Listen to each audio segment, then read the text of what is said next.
বাবরি মসজিদ নির্মাণে মুসলিমদের করণীয় কি? চেষ্টা করো, দোয়া করো, পরিবার যেন সুন্দর হয়, যার কারণে মুহাম্মদ সাল্লাল্লাহু আলাইহি সাল্লাম কিছু নিয়ম কানুন উল্লেখ করেছেন। আল্লাহ তাআলা বলেন, ফানকিহুহুন্না বিইذনি আহলিহিন্না ওয়াতুহুন্না উজুরাহুন্না বিল মা'রুফ। পৃথিবীর মানুষ, তোমরা পিতা অভিভাবককে বলে বিবাহ করো এবং তাদের মোহর ভালোভাবে দিয়ে দাও।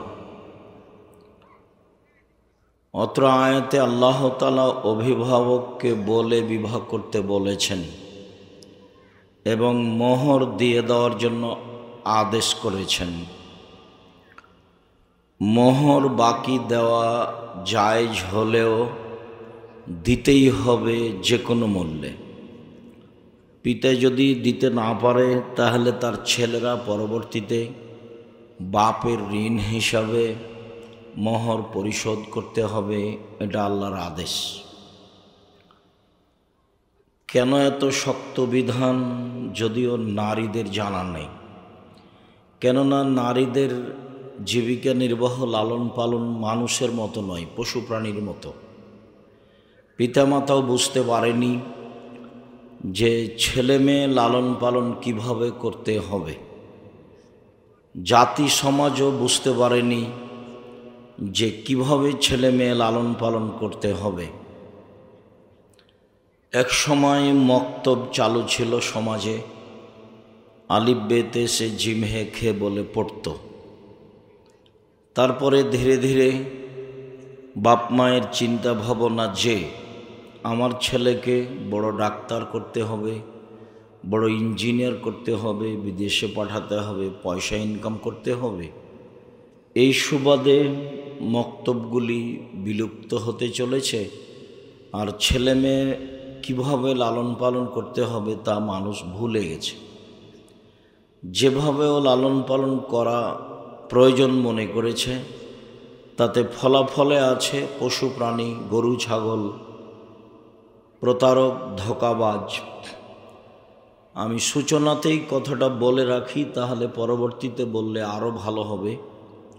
সেটা হলো এই যে আপনি আপনার ছেলেটার মেধা ভালো মনে করছেন, মর্মে আপনি মনোযোগ সহকারে ছেলেকে পড়াচ্ছেন। ছেলে যেদিন মেট্রিক পরীক্ষা দেয় সেদিন 3 জন প্রাইভেট মাস্টার দিয়েছিলেন, রেজাল্ট ভালো হতে হবে। তো ভালো হলো, রেজাল্ট গোল্ডেন পেল, আপনিও খুশি, আপনার স্ত্রীও খুশি, বেশ 2 জন খুশি। এবার ছেলে ইন্টার পাস করার পরে যখন বিশ্ববিদ্যালয়ে ভর্তি হওয়ার চেষ্টা করলো, তখন সাবজেক্ট প্রতি একজন শিক্ষক রাখলেন। ফলাফলে ভালো হলো, ঢাকা বিশ্ববিদ্যালয়ে ভর্তি হলো, ভালো একটা মানগত সাবজেক্টে সুযোগ পেল। এক পর্যায়ে বড় ডাক্তার হলো। ডাক্তার এমনকি বিদেশ, লন্ডন, আমেরিকা গেল, দেশে ফিরে আসলো। দেশে ফিরে এসে ধরেন পিজি হাসপাতালের একটা বড় ডাক্তার হলো, 3 থেকে 5 লক্ষ টাকা বেতন হলো। তারপরেও কি আপনি জানেন ও ওই কোম্পানির ওষুধ লিখে যে কোম্পানি তাকে টাকা দিয়েছে? এবার আপনি বলেন আপনি আর আপনার ছেলের অবস্থা কি? তাতে আমি বলেছি পশু প্রাণী নিম্ন শ্রেণীর মানুষ, আর আল্লাহ বলেছেন এরা কুকুর শ্রেণীর চেয়ে খারাপ। তাহলে আপনার ছেলে প্রতারক, ধোঁকাবাজ। এ তো বিদ্যাসিদ্ধা, এগুলো কিছুই না, এগুলো এমনি প্রতারণা। জাতিকে ধোঁকা দিয়েছে, নিজেকে ধোঁকা দিয়েছে, বাপ মাকে ধোঁকা দিয়েছে। তার মানে আপনি ছেলে মানুষ করতেন জাতির জন্য, তা আপনি করতে পারেননি। আর যদি ভালো ইঞ্জিনিয়ার হয়, বড় ইঞ্জিনিয়ার, তাহলে চোর, রাস্তাঘাটে টাকা মারে খাই, বিল্ডিং তৈরি, রাস্তাঘাট তৈরি করতে ব্যতিক্রম 2-1টা, সেটা ভিন্ন কথা। তো তাহলে আপনি আপনার ছেলে মেয়ে লালন পালনের লক্ষ্য উদ্দেশ্যে পৌঁছিতে পারেননি, ভুল হিসাব। আর 2-1টা ছেলে যদি আপনার বিদেশে থেকে যায়, তো আব্দুল্লাহর বক্তব্য শুনে দেখেন, আমরা হচ্ছি ওদের গোলাম, দাস। তো দাসকে কোনোদিন মানুষ বড় চাকরি দেবে না। তাতে উদাহরণে বলেছে যে যারা পদ্মা সেতু করেছে, আমাদের যারা ইঞ্জিনিয়ার, দেশের যারা উচ্চশিক্ষিত, তারা হলো নিম্ন লেভেলের মানুষ, ওরা লেবার মিস্ত্রিকে চড়ায়। আমাদের যারা দেশের মেধাবী ছেলে, ভালো ইঞ্জিনিয়ার, ওরা হলো লেবারদের দায়িত্বশীল। আর যারা পদ্মা সেতু পরিকল্পনা করে তারা হলো ইহুদি খ্রিস্টান। আর আমাদের বাকি ছেলেরা লেবার। তাহলে ওরা তো আমাদেরকে দাস মনে করে, বড় কাজ আমাদের দেবে না। তা আপনার ছেলেটা এখন লন্ডনে থাকে, সুইপারদের দায়িত্ব পালন করে, বেতন 5 লক্ষ টাকা। তো এখন ভাবলো যে আমি লন্ডনে আছি, বেতন 5 লক্ষ পাই, যদি আমি ঢাকা পিজি হাসপাতালের ডাক্তারও হই তো বেতন 3 লক্ষ টাকা হবে। তো খামাখা দেশে কেন যাব, 5 লক্ষ টাকা বেতন পাই, ভালোই আছি। আবার কয়দিন পরে বাপ মাকে বলছে, আব্বা আমি লন্ডনের নাগরিক। তখন বাপ মা আরও খুশি, লন্ডনের নাগরিক ছেলে, বউ তাই। তো ও যে সুইপারের দায়িত্বশীল, যারা মেথর টয়লেট পরিষ্কার করে, তাহলে এইটাই কি আপনার লক্ষ্য উদ্দেশ্য ছেলে মানুষ করার? কি আপনি বুঝাতে চাইলেন জাতিকে, আর আপনি নিজে কি বুঝলেন? এটা তো আমার কাছে কোনোদিন ধরা পড়ল না। আমি 90 সাল থেকে মাঠে আছি, তবে আপনার লক্ষ্য উদ্দেশ্য আমি ধরতে পারিনি কোনোদিন, স্বার্থ ছাড়া। এবং আপনার বাস্তবতায় আপনার ছেলেকে আমি দেখিয়েছি বহুদিন যে আপনার বাড়ি হলো নওগাঁ জেলা, রাজশাহী অন্তর্গত নওগাঁ জেলা, সতীরহাট বাড়ি। ছেলেটা ভালো বড় ডাক্তার, ঢাকা পিজি হাসপাতালের ডাক্তার, গ্রামের মহিলা পুরুষ তাকে ভালোবাসে। একদিন আমাদের বাড়িতে আসলো, গাড়ি থেকে নামলো, দেখলাম যে গলায় টাই আছে, প্যান্টটা টাকানোর নিচে আছে, হাতে সিগারেট আছে, দাড়ি চাঁচা আছে। এ অবস্থায় ছেলে আমার নামলো, বড় ডাক্তার। একটু পরে দেখলাম বৌমা গাড়ি থেকে নামলো, গায়ে হালকা হালকা কাপড় আছে। একটু পরে দেখলাম নাতনি গাড়ি থেকে নামলো, গায়ে তেমন কোনো কাপড় নেই। দেখি গাড়ির পিছন দিকে কুকুর আছে।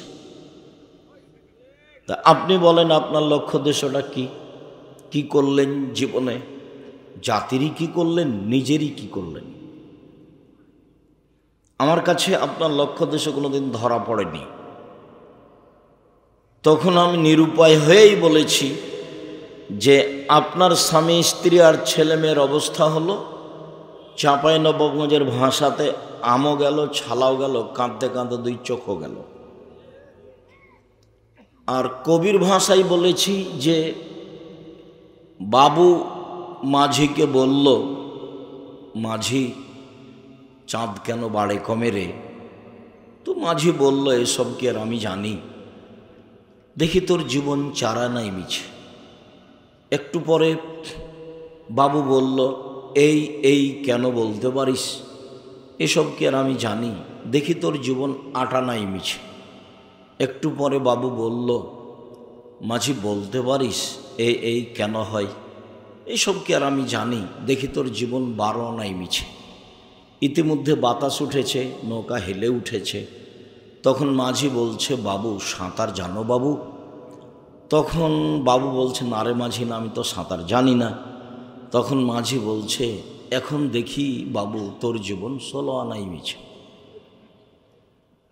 আপনার ছেলে মেয়েকে আমি কুকুর শ্রীগালের মতো মনে করি, পশু প্রাণীর মতো মনে করি, ইতর শ্রেণীর, নিম্ন শ্রেণীর। কি করতে পারে ও জাতির, কি করবে ও? আল্লাহ তাআলা বলছেন,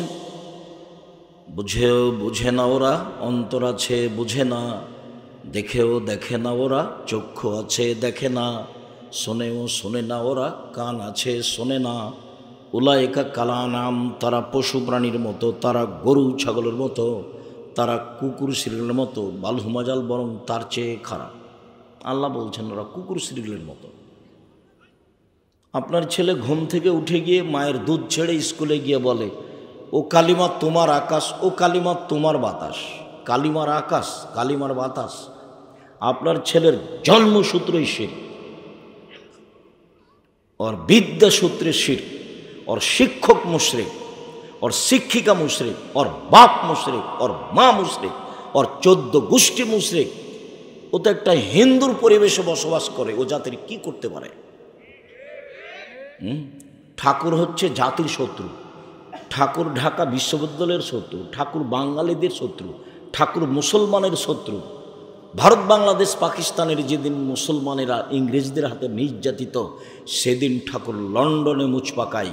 আর সেই ঠাকুরের গান আমার ছেলে বলে, আমি আব্দুর রাজ্জাক বিন ইউসুফ আমার দেহে শ্বাস থাকাকালীন আমার ছেলে মেয়েকে গান বলতে দেব না। 90 সাল থেকে না এখন পর্যন্ত দিনই প্রশ্নই আসে না, ছেলেকে কবর দিয়ে বলবো যে জাতির জন্য আমার ছেলে মানুষ করছে, এটা হতে পারে না। শেষ পর্যন্ত আপনার ছেলে হয়েছে ধোঁকাবাজ, না হয় প্রতারক, ওর জন্মসূত্র ঈশ্বরে কি করতে পারে জাতিরও? আপনার ছেলে কোনো দিন বলেছে ঠাকুরের গান কেন দেশে? আপনার ছেলের শিক্ষক কোনো দিন বলেছে? আপনি কোনো দিন বলেছেন? আমি তো এটা চাইনি কোনো দিন, যার কারণে আপনাকে আমি কোনো দিন শিক্ষিত মানুষ মনেও করতে পারিনি। সূত্র থেকেই ভুল। আল্লাহ তাআলা বলছেন পিতাকে বলে বিবাহ করো, কোর্টের বিবাহ বাতিল, কোর্টের বিবাহ বাতিল, কোর্টের বিবাহ বাতিল, কাজী অফিসের বিবাহ বাতিল। যদি ওর 10টা ছেলে জন্ম নেয় কোর্টের বিবাহে, তো 10টা ছেলে জারদ সন্তান, অবৈধ সন্তান। দেখি কোন মায়ের বেটা কথা হিলাতে পারে? 90 সাল থেকে বলছি, 90 সাল থেকে, 2-1 দিন থেকে বলিনি। আল্লাহ রসুল বলছেন লা নিকাহ ইল্লা বিওয়ালিন, বাপ ছাড়া বিবাহ হবে না। তো ওখানে বাপ নেই, মেয়ের বিবাহ হলো কি করে? কে বিবাহ দিল? ওর খালা বলেছে যে তোর বাপ তো বিবাহ দিবে না, ছেলে খুব ভালো, চলে আমি বিবাহ দিয়ে দিচ্ছি। তো ওর খালা বিবাহ দিয়ে দিয়েছে। আল্লাহর নবী বলছেন যে আইয়ুমা ইমরাতিন নাকাহাত বেগের ইজনে ওয়ালিহা ফানিকাহ বাতিল, ফানিকাহ বাতিল, ফানিকাহ হবে। যে কোনো মহিলা নিজে নিজে বিবাহ বসলো, তার বিবাহ বাতিল, তার বিবাহ বাতিল, তার বিবাহ বাতিল। রাসূল সাল্লাল্লাহু আলাইহি সাল্লাম বললেন লা তুজাব্বিজুল মারাতাল নাফসাহা, কোনো মহিলা কোনো মহিলার বিবাহ দিতে পারে না, কোনো মহিলার নিজে নিজে বিবাহ বসতেও পারে না, কোনো মহিলা কারো বিবাহ দিতেও পারে না, কোনো মহিলা নিজে নিজে বিবাহ বসতেও পারে না। তা আল্লাহ রাসূল না করে দিয়েছেন। তো খালা কখন কখন পুরুষ মানুষ হয়ে গেল যে খালা বোনের ছেলে মেয়েকে ডাকছে দে বিবাহ দিয়ে দিল, ভালো কথা তো। ফুফু কখন কখন পুরুষ মানুষ হয়ে গেছে যে ভাতিজির বিবাহ দিয়ে দিল বাপ ছাড়াই, অবাক কথা। বাপ বেঁচে থাকলে দাদা বিবাহ দিতে পারে না, জ্যাঠো বিবাহ দিতে পারে না, খালা কিভাবে ঢুকলো, ফুফু কিভাবে ঢুকলো? বললেই হবে ধর্ম একজনের কথা দিয়ে চলে, যার নাম মুহাম্মদ সাল্লাল্লাহু আলাইহি সাল্লাম। পৃথিবীর কোনো মানুষ দিয়ে কথা চলে না, ধর্ম চলে না। পৃথিবীর কোনো মানুষ দিয়ে ধর্ম চলে না। উমর রাদিয়াল্লাহু তাআলা আনহু দিয়ে ধর্ম চলে না। পৃথিবীর ব্যতিক্রম মানুষ উমর, যিনি রাস্তায় হাঁটলে শয়তান রাস্তাতে থাকতো না। রাসূল সাল্লাল্লাহু আলাইহি সাল্লাম বলছেন উমর ওই যে দেখো শয়তান পালাচ্ছে, তোমাকে দেখে পালাচ্ছে। অথচ শয়তান ভিন্ন পদার্থের আর উমর রাদিয়াল্লাহু তাআলা আনহু ভিন্ন পদার্থের। উমরের এমন কোনো ক্ষমতা নেই যে শয়তানের গায়ে একটা থাপ্পড় মারতে পারে। উমরের ইমানের এত দাপট, উমরের ইমানের এত দাপট, উমর রাদিয়াল্লাহু তাআলা আনহুর ইমানের এত দাপট যে ভিন্ন পদার্থের বস্তু শয়তান রাস্তা ছেড়ে দেয়। আল্লাহ নবী বলছেন আমার পরে কেউ নবী হলে উমর হতো, এরপরে উমরের কোনো কথা শরীয়তে চলবে না। পীর তো বহু দূরের কথা, বুজুর্গানে দিন তো বহু দূরের কথা। কোর্টের বিবাহ বাতিল, কোর্টের বিবাহ বাতিল, কোর্টের বিবাহ বাতিল। রাসূল সাল্লাল্লাহু আলাইহি সাল্লাম বলছেন যে তুমি তোমার অভিভাবক পিতাকে বলে বিবাহ করো এবং মোহর দিয়ে দাও।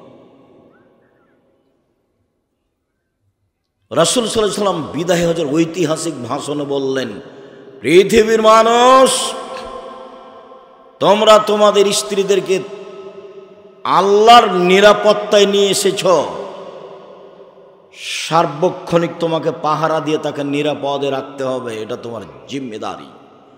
পৃথিবীর মানুষ, তোমরা স্ত্রীদেরকে আল্লাহর কালেমা কোরআন তেলাওয়াত করে খুতবা পড়ে বিবাহ করে নিয়ে এসেছ, নিরাপত্তার দায়িত্বে তোমরা।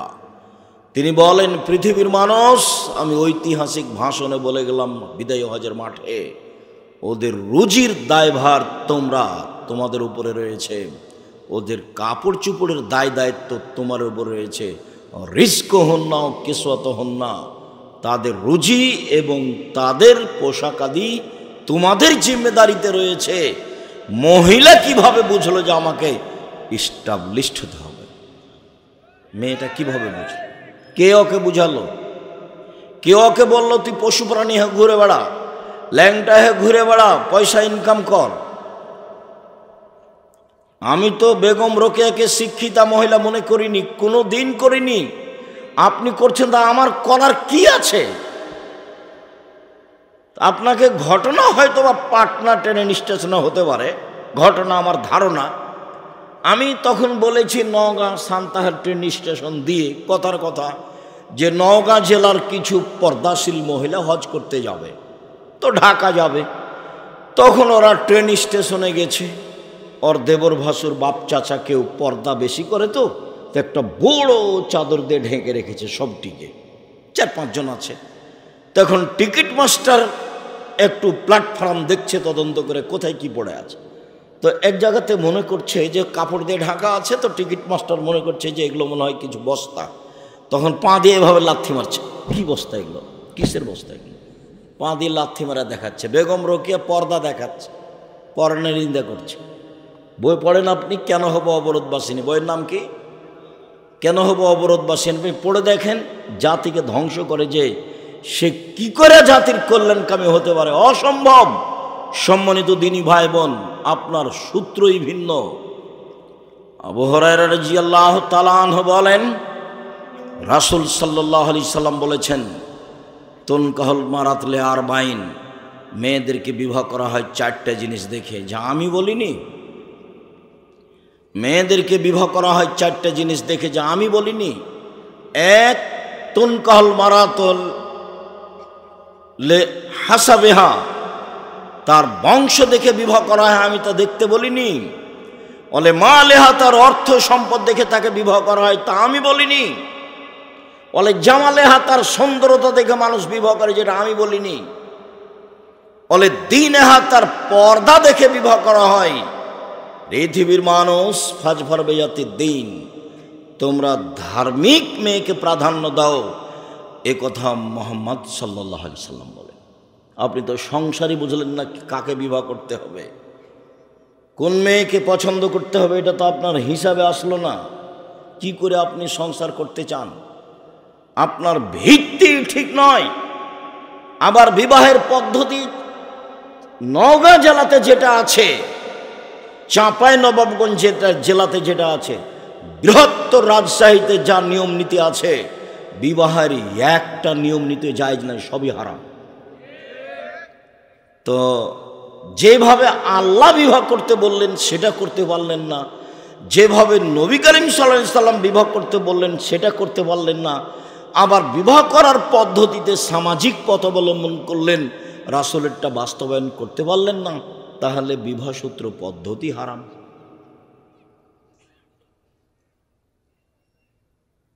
বিবাহের শুরু থেকে শেষ পর্যন্ত নওগাঁ জেলাতে যা আছে, একটা কাজও জায়েজ নয়, সব হারাম। তারপরে বউ নিয়ে আসলেন, কিভাবে বাড়ি সাজালেন। বর বাসর ঘর তো সাজাতে হবে, এটা আল্লাহ রাসূলের আদেশ।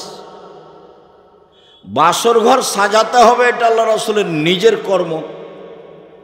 আসমা বিনতে ইয়াজিদ বলছেন যে কাইয়ামতু রাসূল আয়েশাতে লিরাসূলিল্লাহি সাল্লাল্লাহু আলাইহি ওয়াসাল্লাম, আমি আয়েশাকে কনে হিসেবে বাসর ঘরে দিব, তাই সাজালাম। কিভাবে? আয়েশা রাদিয়াল্লাহু তাআলা আনহা বলেন, আমার বিবাহ হয়েছে 7 বছর বয়সে, আমার বাসর ঘর হয় 9 বছর বয়সে। আমি আমার বান্ধবীদেরকে নিয়ে খেলাচ্ছিলাম দোলনায়। দোলনার একদিক উঁচু হলে একদিক নিচু হয়, আমরা বান্ধবীরা দোলনায় উঠে খেলাচ্ছিলাম। হঠাৎ আমার মা ডাক দিল, আয়েশা। আমি দৌড়িয়ে আসলাম, তখন আমার গায়ে কিছু ধুলাবালি লেগেছিল। আমার মা সেগুলো মুছে দিলেন, দিয়ে একটা ঘরে নিয়ে গেলেন। দেখি সেখানে আনসারীদের মহিলা। বুঝতে পারলাম না বিষয়টি কি। আনসারি মহিলারা আমাকে সাজালো। কি দিয়ে সাজালো তা তিনি বলেননি। তিনি বলেছেন যে আনসারি মহিলারা আমাকে সাজালো, এ কথা আয়েশা রাদিয়াল্লাহু তাআলা আনহা বলেন। তবে রাসূল সাল্লাল্লাহু আলাইহি সাল্লাম বলেছেন, তিবুর রিজালে মাজাহারা রিহহু, পুরুষের সুগন্ধি যা গন্ধ পাওয়া যায় দেখতে পাওয়া যায় না। পুরুষের সুগন্ধি যা গন্ধ পাওয়া যায় দেখতে পাওয়া যায় না। পুরুষের সুগন্ধি যা গন্ধ পাওয়া যায় দেখতে পাওয়া যায় না। অতিবুন নিসায়ে মাজাহারা লৌনহু অখাফা রিহহু, মহিলাদের সুগন্ধি যা দেখতে পাওয়া যায় গন্ধ পাওয়া যায় না। মহিলাদের সুগন্ধি যা দেখতে পাওয়া যায় গন্ধ পাওয়া যায় না। মহিলাদের সুগন্ধি যা দেখতে পাওয়া যায় গন্ধ পাওয়া যায় না। তার মানে আতর ব্যবহার করবে পুরুষ, আর মহিলাদের সাজগোজ করার জন্য যা কিছু আছে বিউটি পার্লারে, পদার্থ হারাম না হলে সবই জায়েজ। তবে বাড়িতে বিউটি পার্লারে ঢোকা যাবে না। ওইখানে যে মহিলা আছে তার সামনে মাথার কাপড় নামানো যাবে না, ওটা হারাম। তো তাহলে আয়েশা রাদিয়াল্লাহু তাআলা আনহার জন্য কিছু সাজানোর ব্যবস্থা ছিল। আসমা বিনতে ইয়াজিদ বলছেন যে আমি আয়েশাকে সাজালাম রাসূলের জন্য। আমার মা, এবার আয়েশা বলছে, আমার মা একটা ঘরে নিয়ে গেলেন, তখন ঠিক 8:30 9টা হবে। বাসর রাত মানে বাসর দিনে। তা আমি ভিতরে গেছি, তারপর আমার মা চলে আসলেন। দেখি সেখানে আল্লাহ রাসূল। আমি বুঝলাম না ব্যাপারটা। ঘরে তো আল্লাহ রাসূল ছাড়া কাউকে আমি দেখি না। আমি তো আল্লাহ রাসূলকে ভালোভাবেই চিনি। উনি আমাদের বাসায় সকাল বিকালে আসতেন, সকালে আসতেন বিকালে আসতেন, সকালে আসতেন বিকালে আসতেন। বিবাহের পরে এগুলো মক্কার ঘটনা উনি বলছেন। হঠাৎ একদিন দেখছি ঠিক দুপুরে এসেছে। দুপুরে এসেই বলছেন, আবু বকর, কে এগুলো সরতে বলো। তো আবু বকর সিদ্দিক রাদিয়াল্লাহু আনহু, আপনারই তো পরিবার, মনে ওরা 2 বোন আছে, আসমা আর আয়েশা। তখন আল্লাহ রাসূল বলছেন ওদেরকে সরে যেতে বলো, মানে গোপন কথা আছে। তখন আবু বকর সিদ্দিক বলছেন যে ওরা আমার সাথে থাকবে, আপনি গোপন কথা বলেন। মানে আমি আর আয়েশা আর আসমা 3 জন একটাই সদস্য মনে করবেন। তারা গোপন কথা রক্ষা করতে এত সচেতন এবং মজবুত বুদ্ধিমতী। তারা আকাশ ভেঙে যেতে পারে, তুই হবে না, ওদের সরা লাগবে না, আপনি বলেন কি? বলছে হ্যাঁ, আদেশ হয়েছে আমাকেও চলে যেতে হবে, আর আমাদের মক্কায় থাকা হচ্ছে না, চলে যেতে হবে। কি করতে হবে?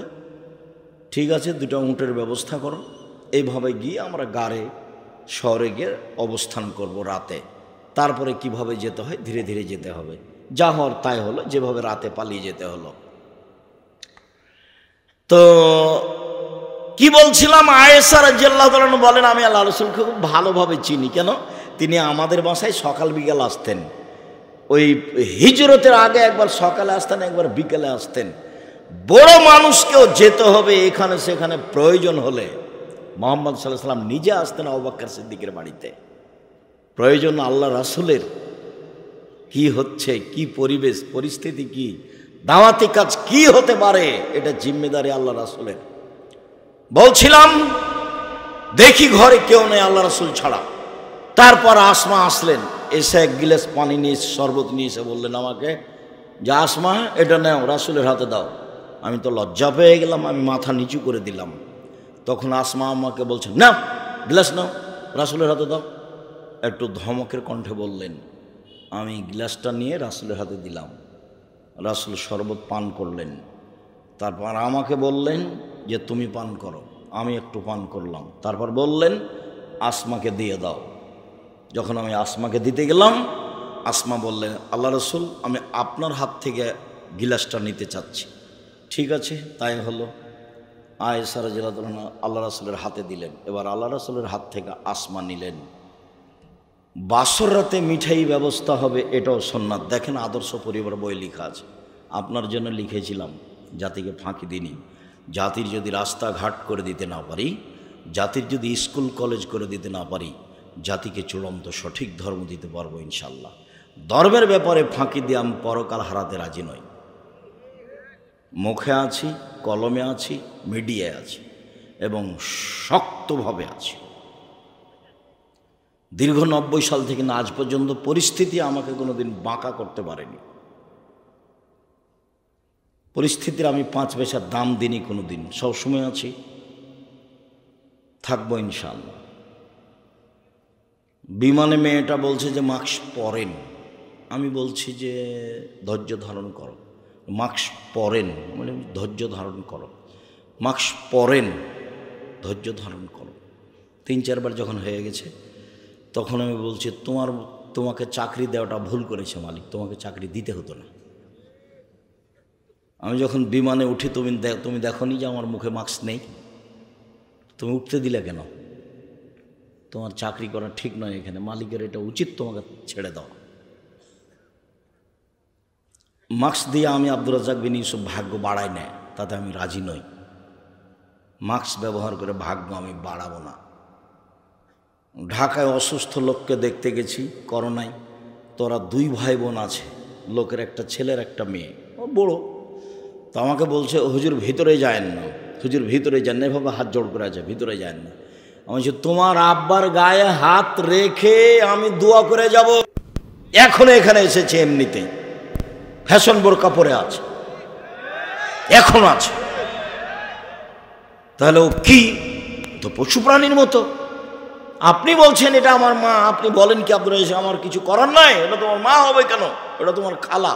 নতুন বলিনি আমি, ওকে খালা বলে ডাকবো। ও তোমাকে মানুষ করতে পারেনি, তোমার নানি তাকে মানুষ করতে পারেনি, তোমার দাদা তোমার নানা তাকে মানুষ করতে পারেনি, তাকে পশু প্রাণীর মতো করে মানুষ করেছে। সে মাঠে আসে হ্যাঁ করে হাসে, হ্যাঁ করে চলে যায় কি করে? কেন যাবে? সে তো মহিলা মানুষ। তাকে তো রাসূল সাল্লাল্লাহু আলাইহি ওয়াসাল্লাম কঠোরভাবে বাড়ি থেকে বের হতে নিষেধ করেছেন। তিনি বলেছেন ইয়া আইয়ুহান নবী কুল্লি আজওয়াজিকা বানাতিকা নিসাইল মুমিনিনা ইউদরিনা আলাইহিন্না মিন জালাবিবিহিন্না। মুহাম্মদ সাল্লাল্লাহু আলাইহি সাল্লাম আপনি আপনার স্ত্রীদেরকে, মেয়েদেরকে, জাতির মেয়েদেরকে বলে দেন তারা যখন বাড়ি থেকে বের হবে তখন তারা গায়ে ভালো বড় চাদর দিয়ে শরীর ঢেকে, মুখমণ্ডল ঢেকে চলার মতো গতি রেখে তারা চলবে, এটা আদেশ। যাতে করে রাস্তার মানুষ তাকে উত্ত্যক্ত করতে না পারে।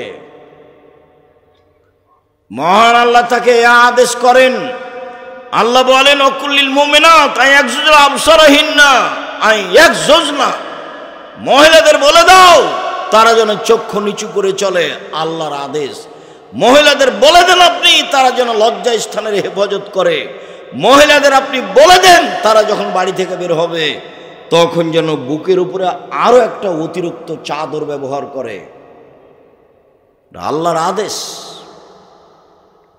বাড়ি থেকে কিভাবে বের হবে সে আদেশ আল্লাহর আছে। ওয়াইজা সালতুমুহুন্না মাতান ফাসালুহুন্না মিন ওরাই হিজাব। পৃথিবীর মানুষ মহিলাদের কাছে যদি কিছু চাইতে হয়, তাদের সাথে যদি কথা বলতে হয়, তাহলে অন্তরাল থেকে বড় পর্দা থাকতে হবে, অন্তরাল থাকতে হবে।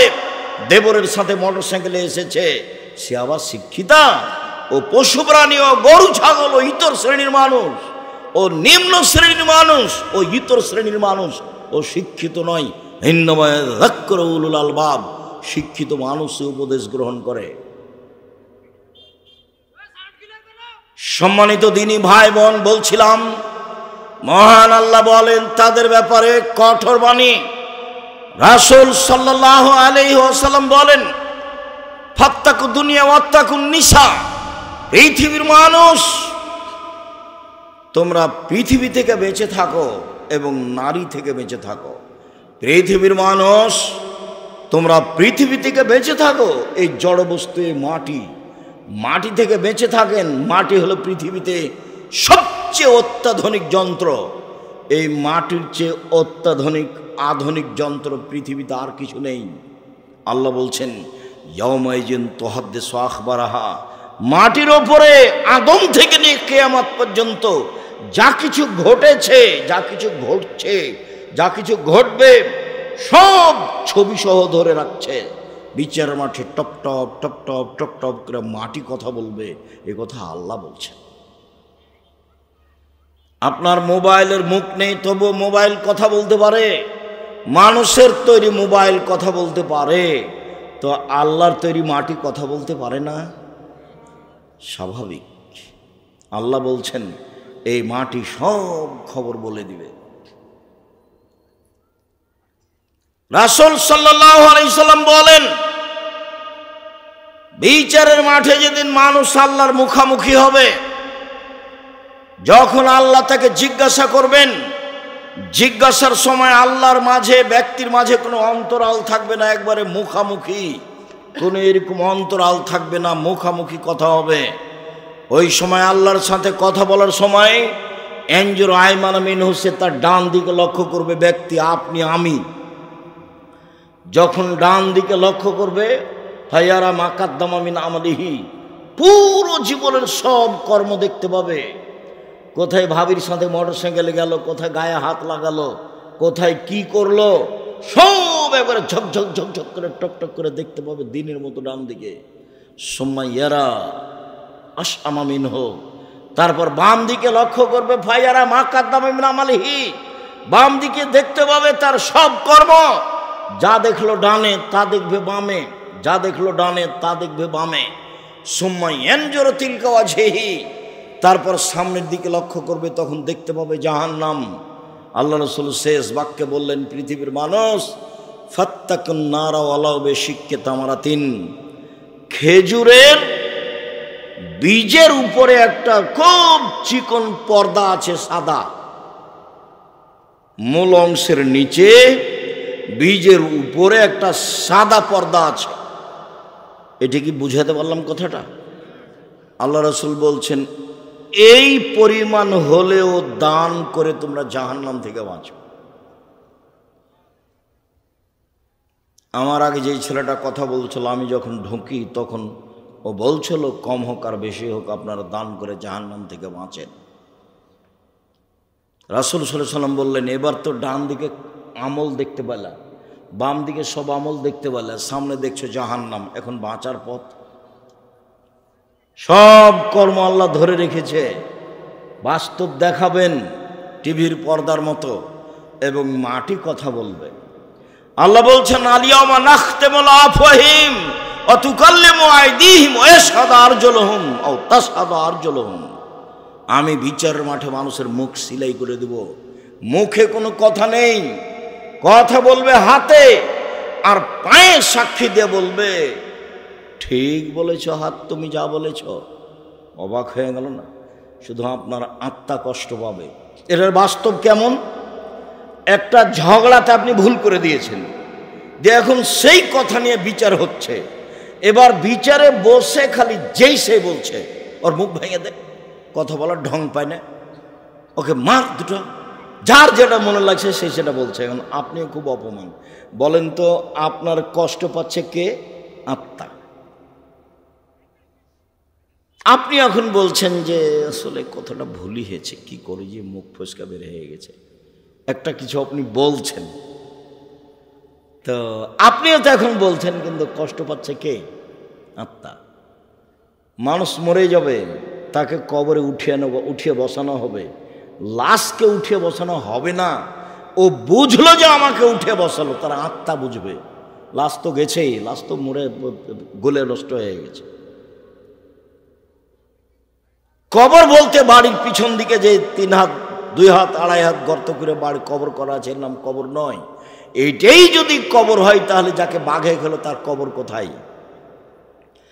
কবরস্থানে যে কবর দেওয়া হয়েছে সেটাই মূলত কবর নয়। সেটাই যদি কবর হয়, তাহলে আগুনে জ্বলে ছাই হয়ে গেল, যে তার কবর কোথায়? বলা হচ্ছে কবরের শাস্তি, আমরা দিন রাত বলছি কবরের শাস্তি। এটাই যদি কবর হয়, তাহলে যে পানিতে ভেসে হারিয়ে গেল তার কবর কোথায়?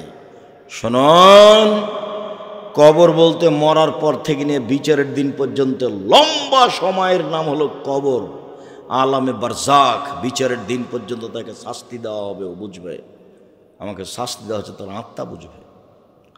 শুনুন এই ছেলেরা, এই দেখো তো যেখানে মহিলারা আছে এখানে কথা বলছে নাকি, একটু শরম হওয়া দরকার, একটু লজ্জাবোধ। ওই যে এভাবে এসেছে, কঠোরতা তো আপনাকে করতে হবে, ওকে তো সতর্ক বাড়িতে করতে হতো।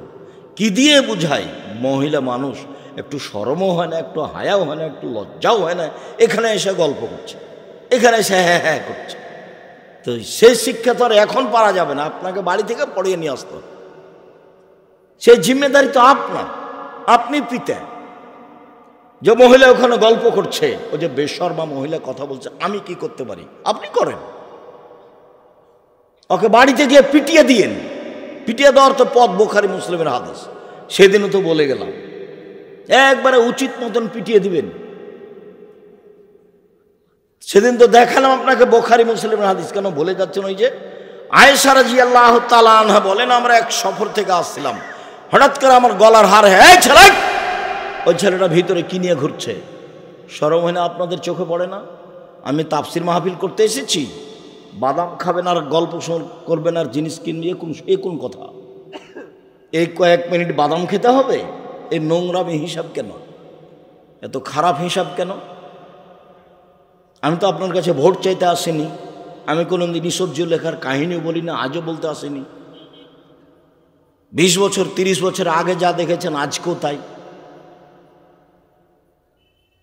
আমি কথা বললে আপনার অনেক কথা মুখস্থই আছে, মনে হয় যে হ্যাঁ এর কথা তো শুনেছি। আমি তো কোনো নতুন কথা বলতে পারি না। কোন সাহসে ওই ছেলে ঘুরে আর আপনি তার বাদাম কিনেন আর বসে খান? এ কোন হিসাব? আমি আল্লাহ রসুলের কথা বলছি আর আপনি খাচ্ছেন মানে? বাড়িতে গিয়ে ওকে পিটিয়ে দিয়েন যে হ্যাঁ হ্যাঁ করছে, তাকে পিটিয়ে না দিলে মুনাফেক আপনি, আপনি কথা মানেন না। আরে পিটিয়ে দিতে হবে, বুখারী মুসলিমের হাদিস। আমি কি করতে পারি? ওকে পিটাতে হবে এরকম বেটিকে, ওটা বুখারী মুসলিমের হাদিস। এর চেয়ে সামান্য ব্যাপারে বাপ পিটিয়ে দিলেন। এই যে আয়েশা রাদিয়াল্লাহু তাআলা আনহা বলেন, আমার গলার হার হারিয়ে গেল, খুঁজে পায় না, সালাতের টাইম হয়ে গেল, পানি নেই, ওযুও করতে পারি না, যেতেও পারি না। জনগণ আমার আব্বার কাছে গেল, আমার আব্বাকে গিয়ে বলল, ঘটনা কি হয়েছে জানেন? কি হয়েছে? আপনার মেয়ে তো হার হারিয়েছে, খুঁজে পাচ্ছি না। আয়েশাও বড় লজ্জিত, তার বড় বোনের হার নিয়ে এসেছে, আসমার লজ্জা পাচ্ছে, কেমনে ঘুরে যায়। সবাই বিপাকে। আবু বকর সিদ্দিক আসলেন মেয়ের দিকে। আয়েশা বলছেন, আবু বকর সিদ্দিক আমার নিকটে আসলেন। বললেন না যে আমার আব্বা, বলছেন আবু বকর সিদ্দিক রাদিয়াল্লাহু তাআলা আমার নিকটে আসলেন। ওয়া লাকা জানি লাকসাতান শাদীদা, আমার কোমরের উপরে খুব জোরে মারলেন। ওই সময় আমার স্বামী আমার উরু রানের উপরে মাথা দিয়ে ঘুমিয়েছিলেন। যদি আমার স্বামী আমার উরু রানের উপরে মাথা দিয়ে না ঘুমাতেন, তাহলে আমি মায়ের কারণে দূরে সরে যেতাম, এত জোরে মেরেছেন। আর আমাদের দেশের অবস্থা প্রথমে নকল করি, তারপর হাদিস বলছি। আমাদের দেশের শ্বশুর যদি দেখে মেয়ের ওখানে গিয়ে যে মেয়ের উরু রানের উপরে মাথা দিয়ে জামাই ঘুমাচ্ছে, তাহলে ওই দিকে যাওয়া তো দূরের কথা, পাল্টা এভাবে ঘুরবে। আমাদের দেশের পরিবেশ এটা গ্রহণ করতে পারে না, যে কেমনে এখানে যায়। আমাদের দেশে স্বাভাবিক পরিবেশ এটা গ্রহণ করতে পারে না। আজও আরব দেশে এটা তাদের কোনো ব্যাপার নয়, বিবাহ কোনো ব্যাপার নয়, তালাক কোনো ব্যাপার নয়, মানুষের জন্ম কোনো ব্যাপার নয়, মানুষের মরণ কোনো ব্যাপার নয়। আলবানি মরে গেছে, মাটি দিয়েছে, কেউ জানে না। মরা আর দুনিয়াতে আসা আর বিবাহ তালাকটা ভাববার জিনিস নয়। পছন্দ হয়েছে, বিবাহ করেছে, সংসার মিল খানি, তালাক দিয়ে দিয়েছে। তো তাদের এই পরিবেশ। এবার আপনাকে বুঝাই কেন তাকে পিটাতে বললাম। প্রমাণ কি? আমার মেয়ে 4টা ছেলে নিয়ে সাথে এসেছে, চিল্লাচ্ছে, সেজন্য আমাকে পিটাতে আদেশ করছেন। আমি কি করতে পারি? আল্লাহ রাসূল পিটাতে বলছেন, আমি কি করতে পারি? রাসূল সাল্লাল্লাহু আলাইহি সাল্লামের সামনে পৃথিবীর সবচেয়ে বড় মানুষে মারলেন, আবু বকর সিদ্দিক মারলেন। মনে রাখবেন, আদম থেকে নিয়ে কিয়ামত পর্যন্ত যত মানুষ এসেছে, যত মানুষ আছে, যত মানুষ আসবে, নবী রাসূল ব্যতীত সবচেয়ে দামি মানুষ আবু বকর সিদ্দিক রাদিয়াল্লাহু তাআলা আনহু। সবচেয়ে বড় মহিলাকে মারলেন। মা হাওয়া থেকে নিয়ে কিয়ামত পর্যন্ত যত মহিলা এসেছে, যত মহিলা আছে, যত মহিলা আসবে, সবার চেয়ে দামি মহিলা আয়েশা রাদিয়াল্লাহু তাআলা আনহা, তিনি তাকে মেরে দিলেন। পৃথিবীর সবচেয়ে বড় মানুষের সামনে মারলেন। পৃথিবীর ইতিহাসে আদম থেকে নিয়ে কিয়ামত পর্যন্ত নবী রাসূল নির্বিশেষে জনগণ সবার চেয়ে দামি মানুষ হলেন মুহাম্মদ সাল্লাল্লাহু আলাইহি সাল্লাম। সবচেয়ে বড় মানুষে মারলেন মানে আবু বকর সিদ্দিক মারলেন। সবচেয়ে বড় মহিলাকে মারলেন মানে আয়েশাকে মারলেন। সবচেয়ে বড় মানুষের সামনে মারলেন মানে মুহাম্মদ সাল্লাল্লাহু আলাইহি সাল্লামের সামনে মারলেন। হাত দিয়ে মারলেন। পূর্ণ যুবতী মেয়েকে মারলেন। বিবাহদারী মেয়েকে মারলেন। বিবাহদারী কথা বুঝেন কি আপনারা? বিবাহদারী মেয়েকে মারলেন। জামাইয়ের সামনে মারলেন। দিন দুপুরে মারলেন। 1400 মানুষের সামনে মারলেন। খোলা মাঠে মারলেন। পৃথিবীর ইতিহাসে সবচেয়ে বড় মানুষে মারলেন। সবচেয়ে বড় মহিলাকে মারলেন। সবচেয়ে বড় মানুষের সামনে মারলেন। হাত দিয়ে মারলেন। বিবাহদারী মেয়েকে মারলেন। পূর্ণ যুবতী মেয়েকে মারলেন। জামাইয়ের সামনে মারলেন। খোলা মাঠে মারলেন। প্রায় 1400 মানুষের সামনে মারলেন। এত বড় বাপে এত বড় বেটিকে এত বড় মানুষের সামনে মেরে দিলেন হাত দিয়ে। ভুল কোথায়, গলার হারটা হারিয়ে গেছে সেই জন্য। আর আপনার মেয়ে হ্যাঁ করছে আর বসে আছে, আবার যাচ্ছে, আপনি তাকে ধমকও দিতে পারবেন না। আপনি কি বাপ? আপনার মতো পশু প্রাণী বাপ বেঁচে থেকে কি হবে? মরে গেলে জামিয়া সালাফিয়া দায়িত্ব পালন করবে, চিন্তা করবেন না। 500-র অধিক এতিম অসহায় ছেলে মেয়ে আছে। যদি কালকে আবার 500 যায়, কোনো সমস্যা নেই ইনশাআল্লাহ। পৃথিবীর দেশের বাংলাদেশের সবচেয়ে বড় প্রতিষ্ঠান জামিয়া সালাফিয়া আপনার বাড়ির পাশে আছে। যান কিনা আমি তা বলতে পারবো। যদি না যান, আপনার সংকীর্ণতা আমার কি করার আছে?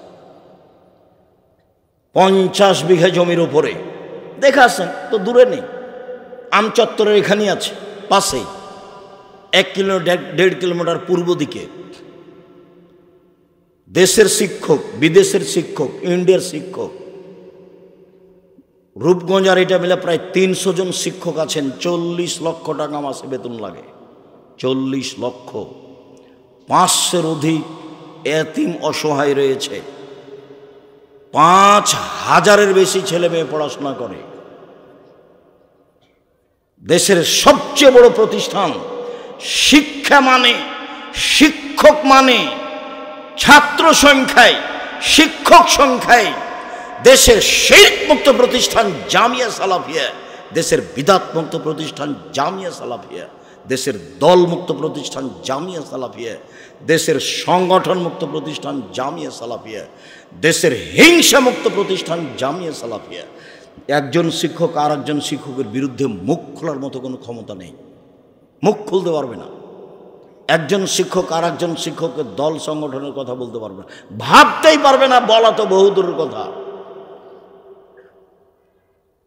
চলেন এই দলটা করি বা এখানে আসেন বা আমাদের সাথে আসেন, এরকম কোনো সুযোগ নেই। তার নাম জামিয়া সালাফিয়া।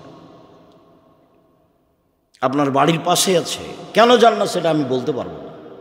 আমার কাছে কোনো সংকীর্ণতা নেই। আপনার বাড়িতে যেতে আমার কোনো আপত্তিও নেই।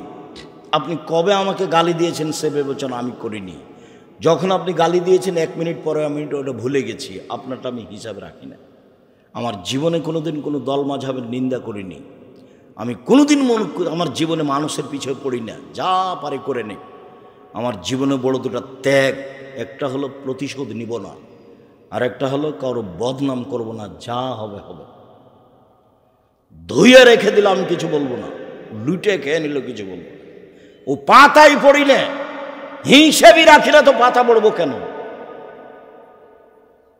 ধত্তবে রাখি না তো পাতা পড়ার কি প্রয়োজন আমার?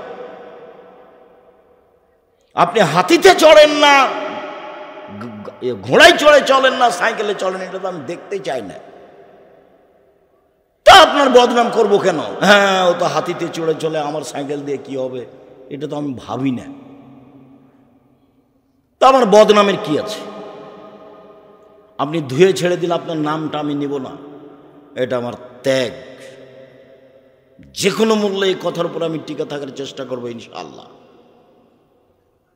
পুরো ডিসেম্বর ফর্ম বিতরণ হয়, জানুয়ারির 1 তারিখ 1 জানুয়ারি পরীক্ষার মাধ্যমে ভর্তি হয়। কাজেই কোথা থেকে কথা আসলো? যদি মারা যান, আমি আপনাকে এইটা বদ্ধ করে নিয়ে মরে যান, পরিস্থিতিটা আপনাকে বলছি, এটা আমি চাইনি যে আমি বলছি যে আপনি বাপ কি করছেন থেকে। এই যে দেখেন, মেয়েকে মেরে দিল, যদি আমি বুঝাতে না পারি আমি অক্ষম। হাদিস বুখারী মুসলিম, পিটিয়ে দিল মেয়েকে।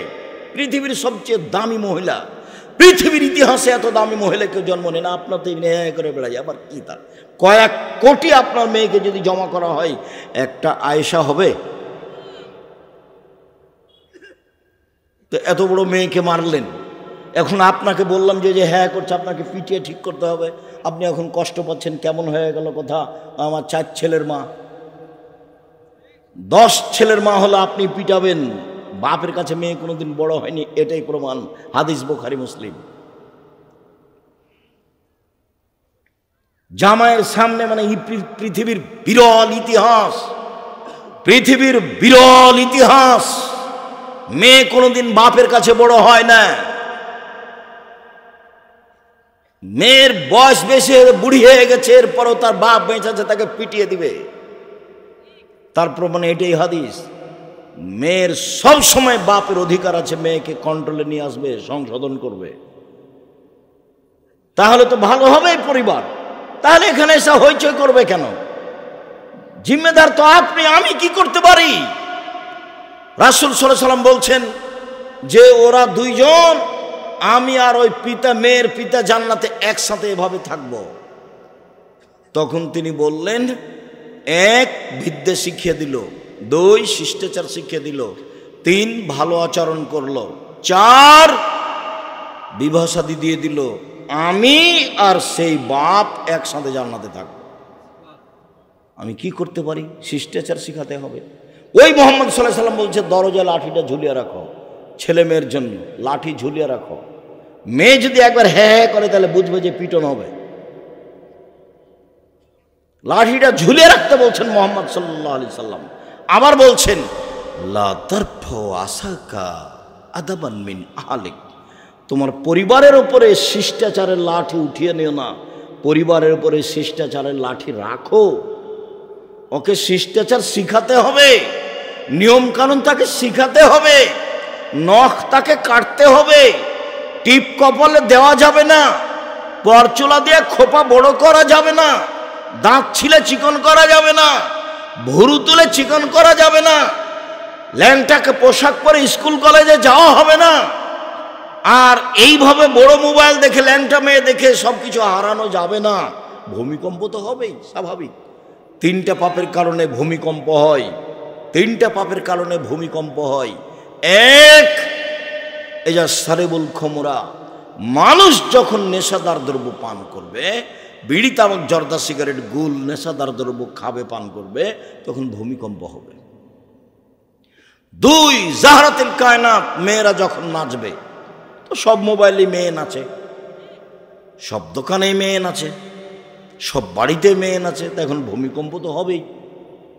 মেয়েরা যখন নাচবে। 3, জারাবুবিল মাজেব, যখন বাদ্যযন্ত্র প্রকাশ পাবে, বাদ্যযন্ত্র প্রকাশ পেলে তো ভূমিকম্প হবে।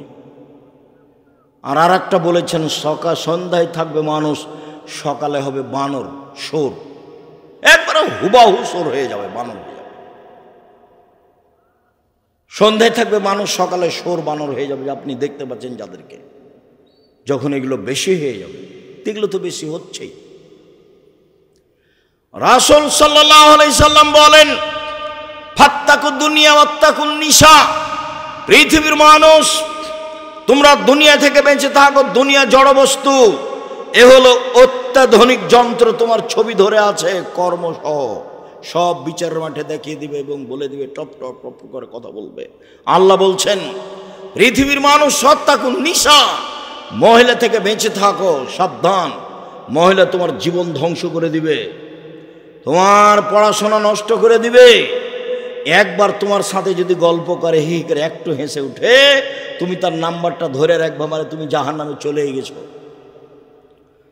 তোমার পড়াশোনা ধ্বংস হয়ে গেছে। এর নাম নারী। রাসূল সাল্লাল্লাহু আলাইহি ওয়াসাল্লাম তোমরা নারী থেকে বেঁচে থাকো। উসামা বিন যায়েদ বলেন রাসূল সাল্লাল্লাহু আলাইহি সাল্লাম বলেছেন, মা তারাকতু বাদি ফিতনাতান নাযারা লিরিজাল মিনান নিসায়ে, পৃথিবীর মানুষ শুনে রেখো, আমি পৃথিবীতে যত কিছু ছাড়লাম সবচেয়ে যেটা বিপজ্জনক বস্তু পুরুষের জন্য সেটা হলো নারী। আমি ছাড়িনি কোনো বস্তু যেটা পুরুষের জন্য বিপজ্জনক হতে পারে নারীদের চেয়ে। পৃথিবীর মানুষ শুনে রেখো, আমি ছাড়িনি কোনো বস্তু যেটা পুরুষের জন্য বেশি বিপজ্জনক হতে পারে নারীদের চেয়ে। নারী হচ্ছে পুরুষের জন্য সবচেয়ে বিপজ্জনক ভয়ানক বস্তু। এ কথা মুহাম্মদ সাল্লাল্লাহু আলাইহি সাল্লাম বলেন, হাদিস বুখারী মুসলিম। রাসূল সাল্লাল্লাহু আলাইহি সাল্লাম বলেন, পৃথিবীর মানুষ সতর্ক থাকো, ইন্নাল মারাতা তুকবেলু ফি সূরাতি শায়তান তুদবিরু ফি সূরাতি শায়তান, নিশ্চয় মহিলা শয়তানের বেশ ধরে আসে, শয়তানের বেশ ধরে যায়। নিশ্চয় মহিলা শয়তানের বেশ ধরে আসে, শয়তানের বেশ ধরে যায়। শুনুন, এই ছেলে বসো, পরিবেশ নষ্ট করছো কেন? এতক্ষণ বাদাম খাচ্ছিলে, খুব ভালো লাগছিল। অল্প সময় আল্লাহ নবী কি সবাকে শয়তান বললেন? সবাকে শয়তান বলেন তো আয়েশা, আয়েশা রাদিয়াল্লাহু তাআলা আনহাকে আল্লাহ নবী বলছেন, আয়েশা শোনো শোনো শোনো, এই যে জিবরাইল, হাজা জিবরাইল ইকরাকা সালামা, এই যে জিবরাইল, জিবরাইল তোমাকে সালাম দিল। তখন আয়েশা বলছেন, ওয়ালাইহিস সালাম ওয়া রাহমাতুল্লাহি ওয়া বারাকাতুহু ফাতারা ওয়ালা নারা। আমিও বলছি জিবরাইলের উপরে শান্তি, জিবরাইলের উপরে নিরাপত্তা, বরকত। আপনি তো জিবরাইলকে দেখতে পান, আমি তো দেখতে পাই না। আপনি তো জিবরাইলকে দেখতে পান, আমি তো দেখতে পাই না। আপনি তো জিবরাইলকে দেখতে পান, আমরা তো দেখতে পাই না। এক বিছানে তিনজন, জিবরাইল, মুহাম্মদ সাল্লাল্লাহু আলাইহি সাল্লাম, আয়েশা রাদিয়াল্লাহু তাআলা, এক বিছানে তিনজন, এক ল্যাপের নিচে তিনজন, এক খাটে তিনজন। মুহাম্মদ সাল্লাল্লাহু আলাইহি সাল্লাম, জিবরাইল আলাইহিস সালাম, আয়েশা রাদিয়াল্লাহু তাআলা। আল্লাহ রাসূল বলছেন, আয়েশা এই যে জিবরাইল, এভাবে বলছেন, হাজা জিবরাইল, এই যে জিবরাইল, মানে বিছানায় আছে। এ তো আর দেখা যাবে না, ও তো ভিন্ন পদার্থের তৈরি। মুহাম্মদ সাল্লাল্লাহু আলাইহি সাল্লাম দেখতে পাচ্ছেন। আমি আপনাকে কি বলতে চেয়েছি, আল্লাহ রাসূল সবাকেই কি বললেন শয়তান? দেখেন তো আয়েশার কত সম্মান।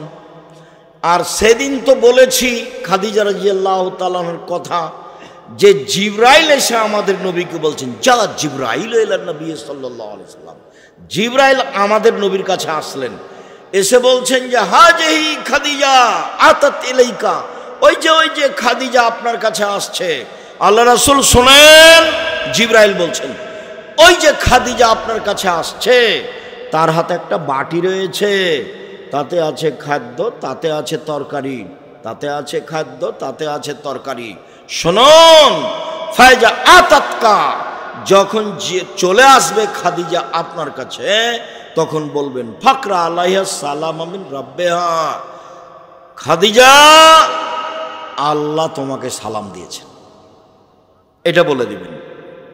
অমিন্নি, আর আমার পক্ষ থেকে বলবেন যে জিবরাইল তোমাকে সালাম দিয়েছে। অবাসসারা বিবাইতিন ফিল জান্নাহ, আর একটা সুসংবাদ দিবেন যে খাদিজা তোমার জন্য জান্নাতে একটা ঘর বানানো হয়েছে, হীরা মুক্তা মাণিক্য দিয়ে, যেখানে হইচই নেই, যেখানে কষ্ট ক্লেশ নেই। বুখারী মুসলিম। ইনি হলেন খাদিজা রাদিয়াল্লাহু তাআলা। তা আল্লাহ রাসূল কি খাদিজাকে বললেন যে শয়তানের বেশ ধরে আসো, শয়তানের বেশ ধরে যাও? তো যে হে করে আসলো, এবার তুমি বলো কেমন? আবার গল্প করতে করতে চলে যাচ্ছ, তুমি বলো কেমন? এখন যে বক্তব্য শুনতে এসে গল্প জমাইছে, তুমি বলো কেমন? আমার কি বলার আছে? আমি আপনাকে দেখতে বলছি যে বুখারী মুসলিমের সাথে হাদিসের সাথে আপনার স্ত্রীর মিল খাই কিনা, আপনার মেয়ের মিল খাই কিনা। তাহলে এই জীবন কেমন? এটা পশু প্রাণীর মতো জীবন। বুঝেও বুঝে না ওরা, অন্তর আছে বুঝে না, বুঝা দরকার। দেখেও দেখে না ওরা, চক্ষু আছে দেখে না, দেখা দরকার। শোনেও শোনে না ওরা, কান আছে শোনে না, শোনা দরকার। উলায়েকা কালানাম, তারা পশু প্রাণীর মতো, তারা গরু ছাগলের মতো, তারা কুকুর শিরকের মতো, বালহমাজাল বরং তার চেয়ে খারাপ। কি জীবিকা নির্বাহ এটা? এটা কি? যেভাবে আপনার ছেলে মেয়ে পড়াশোনা করছে, যেভাবে চলছে, এটা কি হলো? রাসূল সাল্লাল্লাহু আলাইহি সাল্লাম বলেন, ইয়াকুমুল মুগিবাত, শোনো, যেই মহিলার স্বামী বাড়িতে নেই সেখানে যায় না, নইলে বিপদে পড়ে যাবা। রাসূল সাল্লাল্লাহু আলাইহি সাল্লাম বলেন, ইয়াকুমুদ দুখুল আলা নিসায়ে, মহিলা যেখানে আছে সেখানে যায় না, নইলে বিপদে পড়ে যাবা। তখন একজন সাহাবী বলছেন, আল্লাহ রাসূল, আলহামদ, দেবর তাহলে কি করবে? দেবর কি বাহিরে খাবে? ও কি বাহিরে থাকবে? ও কি মাঠে কুঁড়ি ঘর বানিয়ে থাকবে? ওর কি অবস্থা হবে? মানে যা হয় তো বাড়ির সদস্য। তখন আল্লাহ রাসূল বলছেন, আলহামুল মত, দেবরকে ভয় করতে হবে মরণের মতো, মানে সতর্ক। দেবরকে ভয় করতে হবে মরণের মতো, মানে সতর্ক। তো মোটর সাইকেলে এসেছে দেবরের মোটর সাইকেলের পিছনে, এটা কি ভয় করা হলো? একসাথে ভ্যানে চাপাচাপি করে এসেছে, এটা ভয় করা হলো না। এটা হলো কুরশ্রীগালের মতো, এটা হলো গরু ছাগলের মতো, এটা হলো পশু প্রাণীর মতো। আপনাকে আমি কষ্ট দিতে চাইনি। আল্লাহ রাসূল বলছেন, ইন্না মিন আসরাতি সাআতি ইরফাল ইলম, পৃথিবী ধ্বংসের লক্ষণ হলো বিদ্যা উঠে যাবে। আপনি যাকে বিদ্যা বলেছেন সেটা বিদ্যা নয়। আল্লাহ রাসূল বলছেন, ওয়ানজুল জাহাল, মূর্খতা বর্ষণ হবে, মূর্খতা বর্ষণ হবে। আমরা তো জানি যে বৃষ্টি বর্ষণ হয়। কি বর্ষণ হয় ভাইজান? বৃষ্টি বর্ষণ হয়। আল্লাহ রাসূল বলছেন মূর্খতা বর্ষণ হয়। তাহলে মিলাবেন কি দিয়ে? কিভাবে মিলাবেন? ওয়াকসরা শারবুল খামরে, মদ পান বেশি হয়ে যাবে। ওয়াইকলার রেজাল, পুরুষ কমে যাবে। ওয়াকসরা নিসা, মহিলা বেশি হয়ে যাবে। হাত্তা এখন আলে খামসিনা ইমরাল কাইমুল ওয়াহিদ, একজনের অধীনে থাকবে 50 জন নারী। 50 সংখ্যা নয়, হাজারো নারী থাকবে একজনের অধীনে। এই বোকা ছেলের সাথে 50 জন মেয়ে গল্প করে জেনার, তখন মনে করছে যে এরা শুধু আমার সাথে গল্প করে। বোকা ছেলে, 50 জন নারী আরো হাজারো 50-এর সাথে কথা বলে। তার মানে ও খারাপ। তুমি যেমন খারাপ ওও তেমন খারাপ, তুমি যেমন খারাপ ওও তেমন খারাপ। খারাপের সমান সমান। এখান থেকে তোমাকে ফিরে আসতে হবে যে কোনো মূল্যে। জাতির জন্য কিছু করতে শিখো, পরকালমুখী হতে শিখো। বাপ মাকে, জাতিকে পরকালমুখী করতে শিখো। আসলে বিদ্যা অর্জন করো, বিদ্যা যেন তোমার জন্য বিপজ্জনক না হয়। রাসূল সাল্লাল্লাহু আলাইহি ওয়াসাল্লাম বলছেন, আউযু বিকা মিন ইলমিন লা ইয়ানফা, ওই বিদ্যা চায় না যে বিদ্যা উপকার করে না। ওই বিদ্যা চায় না যে বিদ্যা উপকার করে না। ওই বিদ্যা চায় না যে বিদ্যা উপকার করে না। আমিন কালবিল লা ইয়াখশা, ওই অন্তর চায় না যে অন্তর তোমার ভয়ে কাঁদে না। ওই অন্তর চায় না যে অন্তর তোমার ভয়ে কাঁদে না। আমিন নাফসিন লা তাসবা, ওই আত্মা চায় না যে আত্মা তৃপ্তি লাভ করে না। ওই আত্মা চায় না যে আত্মা তৃপ্তি লাভ করে না। আমিন দাওয়াতুল্লাহ ইস্তাজাবা লাহা, ওই দোয়া করতে চায় না যে দোয়া কবুল হয় না। ওই দোয়া করতে চায় না যে দোয়া কবুল হয় না। সম্মানিত দিনী ভাই বোন, শুনুন,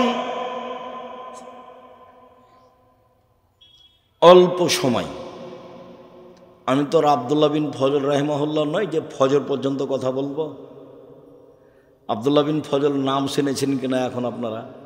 ও তো অনেক দিন আগের ছিলেন, ঘন্টার ঘন্টা বক্তব্য দিতেন। কিভাবে যে কথা বলতেন, শ্রোতাও বসে আছে, উনিও বলছেন। বলতে বলতে ফজর আজান হয়ে গেছে।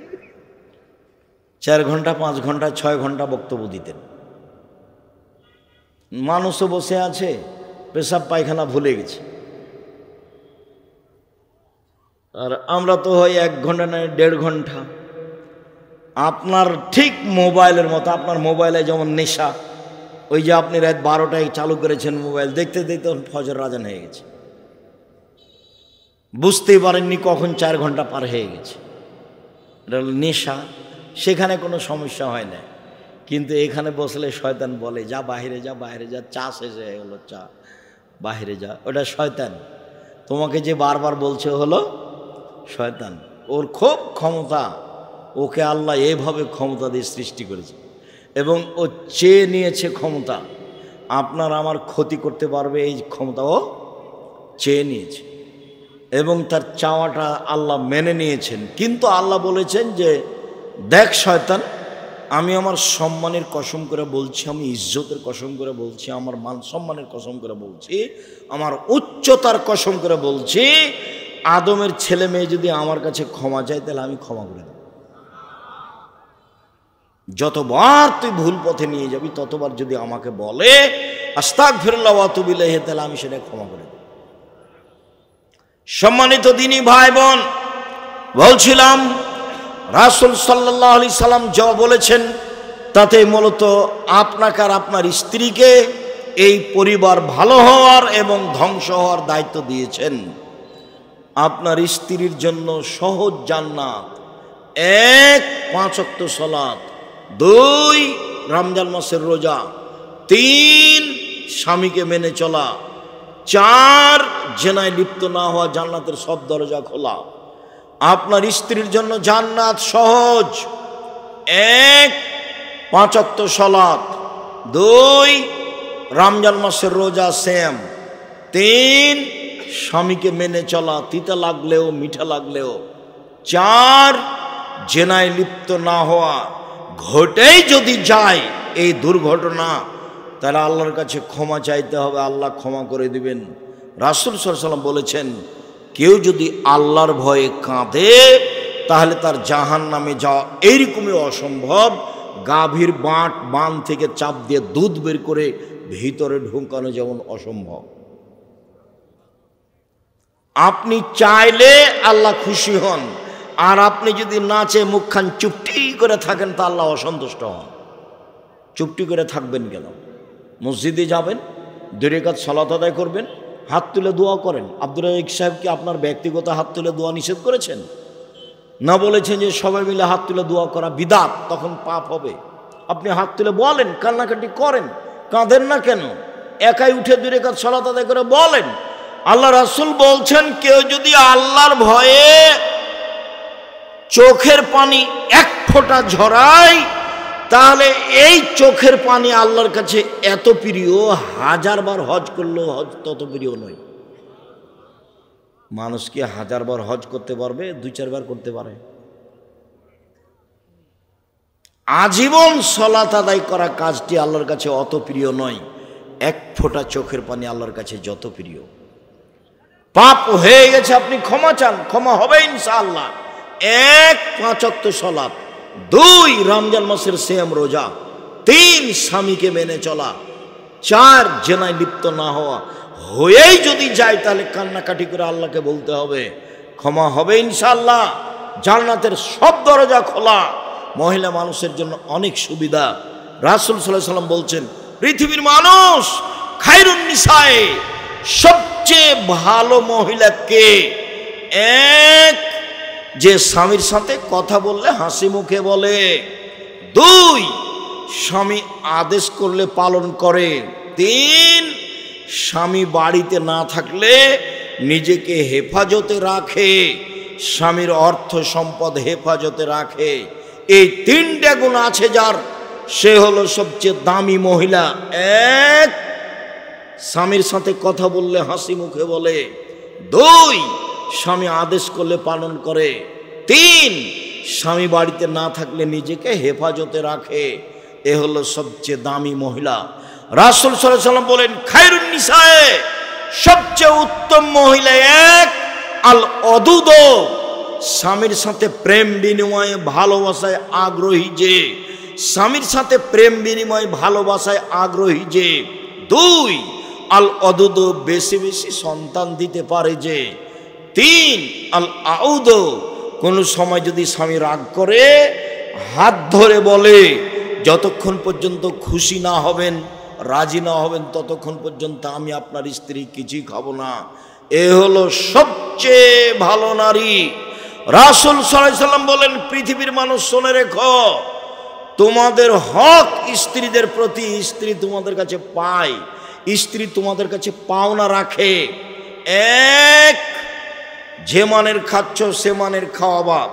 দুই, যে মানের কাপড় পরো সে মানের পরাবা। তিন, কটু কথা বলো না। চার, মুখের উপরে মারো না। পাঁচ, নিজের বাড়ি ছাড়া কোথাও থাকতে দিও না, কোথাও যেতে দিও না। শ্বশুর বাড়ি, খালার বাড়ি, ফুফুর বাড়ি যেতে পারে না, জরুরি কারণ ছাড়া। বাজার তো বহু দূরের কথা। ওর স্বামী মরেছে, ওর দেবর মরেছে, ওর ভাসুর মরেছে, ও বাজারে যাবে কেন? বাজারে যায় কেন? রাসূল সাল্লাল্লাহু আলাইহি সাল্লাম বলছেন, পৃথিবীর মানুষ শুনে রেখো, ওই সব গুণের মহিলাদেরকে গ্রহণ করো। এক, স্বামীর সাথে প্রেম বিনিময়ে ভালোবাসা রাখে যে। দুই, বেশি বেশি সন্তান দিতে পারে যে। তিন, স্বামীর সাথে বেদনায় সমস্যায় সমব্যথী যে। চার, বিপদ আপদে স্বামীকে পরামর্শ, সুপরামর্শ, সান্ত্বনা দিতে পারে যে। এই চারটা গুণের অধিকারী নারী সবচেয়ে ভালো। এক মিনিট, আয়েশা রাদিয়াল্লাহু, খাদিজা রাদিয়াল্লাহু তাআলা আনহা এসে বলছেন হঠাৎ করে, তার মানে ওই যে গাড়ে হিরাই তাসবিহ তাহলিল করছিলেন, গাড়ে হিরাই পাহাড়ের উপরে, হঠাৎ করে জিবরাইল এসে চেপে ধরে বলছেন পড়েন। তা আমাদের নবী বলছেন আমি পড়তে জানি না। আবার বলছেন পড়েন। তা আমাদের নবী মুহাম্মদ সাল্লাল্লাহু আলাইহি ওয়াসাল্লাম বলছেন আমি পড়তে জানি না। আবার জিবরাইল বলছেন পড়েন, চেপে ধরে। তা আমাদের নবী মুহাম্মদ সাল্লাল্লাহু আলাইহি ওয়াসাল্লাম বলছেন পড়তে জানি না। তখন জিবরাইল বললেন ইকরা বিসমি রাব্বিকাল্লাযী খালাক, আপনি পড়েন আপনার সে প্রতিপালকের নামে যিনি সৃষ্টি করেছেন। খালাকাল ইনসান মিন আলাক, যিনি জমাট বাঁধা রক্তপিণ্ড হতে, শুক্রকীট হতে সৃষ্টি করেছেন, তার নামে পড়েন। কয়েকটা আয়াত বললেন, এই যে বাসায় আসলেন, এসে বলছেন খাসিত আলা নাফসি, খাদিজা আমি মনে হয় মরে যাব। আমার যে কি হয় খাদিজা, আমাকে কম্বল দিয়ে চেপে ধরো, খাদিজা আমাকে কম্বল দিয়ে চেপে ধরো, আমি ভয় পাচ্ছি, ভয় পাচ্ছি, আমি মনে হয় মরে যায় নাকি। তখন খাদিজা রাদিয়াল্লাহু আনহা প্রথমে বললেন কাল্লা, কখনো নয়, অসম্ভব, এটা হতে পারে না। এ দেখেন সান্ত্বনা দিচ্ছেন। আগে দুইবার বিবাহ হয়েছিল, মুহাম্মদ সাল্লাল্লাহু আলাইহি ওয়াসাল্লাম 3 নম্বর স্বামী। আমাদের নবী কত নম্বর স্বামী? 3 নম্বর। আগে দুইজন পার হয়ে গেছে। প্রথমে বলছেন কাল্লা, কখনো নহে, অসম্ভব, হতে পারে না, আপনার মরণ হবে না। আপনি এত দুশ্চিন্তা ভোগ করছেন কেন? এখন আপনার মরণ হবে না। ওয়াল্লাহি, আল্লাহর কসম, ওয়াল্লাহি আল্লাহর কসম, ওয়াল্লাহি আল্লাহর কসম, লা ইউযিক আল্লাহ, আল্লাহ আপনাকে অপমান করবেন না। দুই নম্বর সান্ত্বনা, আল্লাহ আপনাকে অপমান করবেন না। কেন? এক, অসহায় মানুষের সুবিধাতে থাকেন আপনি। দুই, নিঃস্ব মানুষের আহার যোগান আপনি। তিন, মেহমানকে খেতে দেন আপনি। চার, আত্মীয়র সম্পর্ক বজায় রাখেন আপনি। এই কাজগুলি আপনি করেন, আপনার এখন মরণ হবে না। কাল্লা, কখনো নয়। এতগুলো সান্ত্বনা দেওয়ার পরে বলছেন যদি না হয় তবে আপনি চলেন আমার চাচার কাছ থেকে ঘুরে আসি একটু, চলেন আমার চাচার কাছ থেকে ঘুরে আসি। চলো, পৃথিবীর সবচেয়ে বড় মানুষ, কিন্তু বয়স কম নয়। বয়স কত হতে পারে বলেন তো দেখি? 40। মানে এই ছোটো মোটো ছেলে নয়, 40 বছর বয়স। তো চলেন চাচার কাছ থেকে ঘুরে আসি। চলো, দেখেন তো চাচা কি ঘটনা। হ্যাঁ বলো তো মোহাম্মদ, কি ঘটনা? এই ঘটনা, গাড়ি হিরাইছিলাম। এই ওহো, ও তো জিবরাইল, ও তো নামুস, ও তো জিবরাইল, তোমাকে তো এলাকার লোক বের করে দিবে। তখন মোহাম্মদ সাল্লাল্লাহু আলাইহি ওয়াসাল্লাম বলছেন আওয়া মুখরে জিয়া, আমাকে বের করে দিবে? আমাকে বের করবে কেন? উনি বুঝেন আমার চাচি আমাকে যত ভালোবাসেন, পৃথিবীর কাউকে তত ভালোবাসেন না। আমার দাদা, আমার গ্রামবাসী, আমার আত্মীয় স্বজন, উনি মানুষের ভালোবাসা খুব বুঝতে পারতেন। বয়স 40 হয়ে গেছে, বয়স 20, 30, 25 নয়। পরিবেশ বুঝতে পারতেন মানুষ তাকে কত ভালোবাসে। এই মানুষ তাকে বের করে দিবে, এটা হতেই পারে না। তখন মুহাম্মদ সাল্লাল্লাহু আলাইহি ওয়াসাল্লাম বলছেন, আমার গ্রামের লোক আমাকে বের করে দিবে? কেন বের করবে? তারা বের করবে না। অস্বীকারমূলক জিজ্ঞাসা, কেন বের করবে?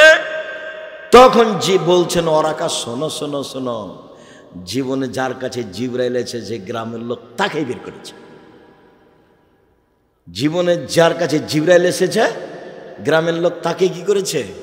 বের করে দিয়েছে। নূহ আলাইহিস সালামকে বের করে দিয়েছে, ইব্রাহিম আলাইহিস সালামকে বের করে দিয়েছে, দাউদ আলাইহিস সালামকে বের করে দিয়েছে, সুলাইমান আলাইহিস সালামকে বের করে দিয়েছে, জাকারিয়া আলাইহিস সালামকে বের করে দিয়েছে, নূহ আলাইহিস সালামকে বের করে দিয়েছে, মূসাকে বের করে দিয়েছে, ঈসাকে বের করে দিয়েছে, আপনাকে বের করে। ওই সময়তে যদি আমি থাকি তাহলে আপনার সহযোগিতা করব, কিন্তু ওই সময়তে ছিলেন না, মারা গেছেন। এ দেখেন খাদিজা কিভাবে স্বামীকে সান্ত্বনা দিচ্ছেন।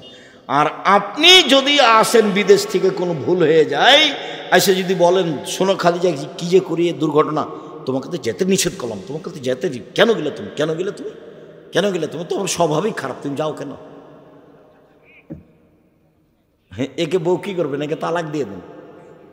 এ হস্তিনী বউ, এর কোনো বুঝ নাই। এই ছেলে, আর একটা স্ত্রীর পক্ষ থেকে সান্ত্বনা দিয়ে আমরা কথা শেষ করছি। দেখো তুমি, হুদায়বিয়ার সন্ধি, হুদায়বিয়ার যুদ্ধ গেছেন, আল্লাহ রাসূল বলছেন ফিরে যেতে হবে, যুদ্ধ হবে না। তখন ওমর রাদিয়াল্লাহু তাআলা বলছেন, কেন? ইসলাম ধর্ম সত্য নয়? বলে হ্যাঁ সত্য। আপনি সত্য নবী নন? বলে হ্যাঁ সত্য। আপনি কাবা ঘরে ঢুকবো এই কথা বলেননি? বলে হ্যাঁ বলেছি, তবে এবছরে ঢুকবো এই কথা বলিনি। এবার এখানে আর কিছু বললেন না। আবু বকর সিদ্দিককে বলছেন, আচ্ছা আবু বকর সিদ্দিক, ইসলাম ধর্ম সত্য নয়? হ্যাঁ সত্য। মুহাম্মদ সাল্লাল্লাহু আলাইহি ওয়াসাল্লাম সত্য নন? হ্যাঁ সত্য। মুহাম্মদ সাল্লাল্লাহু আলাইহি ওয়াসাল্লাম বলেননি যে কাবা ঘরে ঢুকবো? বলছে হ্যাঁ বলেছেন, তবে এবছরে ঢুকবো এই কথা বলেননি। ঢোকার জন্য তো আসছেন। যা বলেছেন আল্লাহ রাসূল হুবাহু শব্দ আবু বকর সিদ্দিকের। বুখারীর হাদিসে মানে অক্ষরের অমিল নেই, অক্ষর হুবাহু একটাই দুইজনের। তার মানে আবু বকর সিদ্দিক রাদিয়াল্লাহু আনহু কত উঁচু মানুষ, যদিও উমারের রাস্তায় শয়তান হাঁটেন। মানুষের মানের কম বেশ। উমার যে রাস্তা দিয়ে হাঁটতেন সে রাস্তা দিয়ে শয়তান হাঁটতো না। কিন্তু দেখেন, উমার বলছেন এই কথা আর আবু বকর সিদ্দিক বলছেন এই কথা। আচ্ছা ঠিক আছে, যা হলো হলো। আল্লাহ রাসূল বলছেন, শোনো সবাই এখন কুরবানি করো, মাথা নেড়ে করো, কুরবানি করো, কাবা ঘরে ঢুকবো না, বাড়ি ফিরে যাব, যেতেই হবে। কেউ কুরবানি করে না। এখন আল্লাহ রাসূল উম্মু সালমাকে গিয়ে বলছেন, উম্মু সালমা বড় বেকায়দা। বলে কি হয়েছে? কেউ যে কুরবানি করছে না, সবাইকে যে আমি কুরবানি করতে বলছি, সবাই বলছে যে আগে কাবা ঘরে যাব, তারপরে কোনো কথা। কুরবানি এখানে করবো কেন? ওই যে ওই যে মিনা দেখতে পাচ্ছি, ওই যে আর 1-1.5 কিলোমিটার, ওই যে মিনা দেখতে পাচ্ছি, ওখানে কুরবানি করবে, এখানে করব না। সবাই একমত।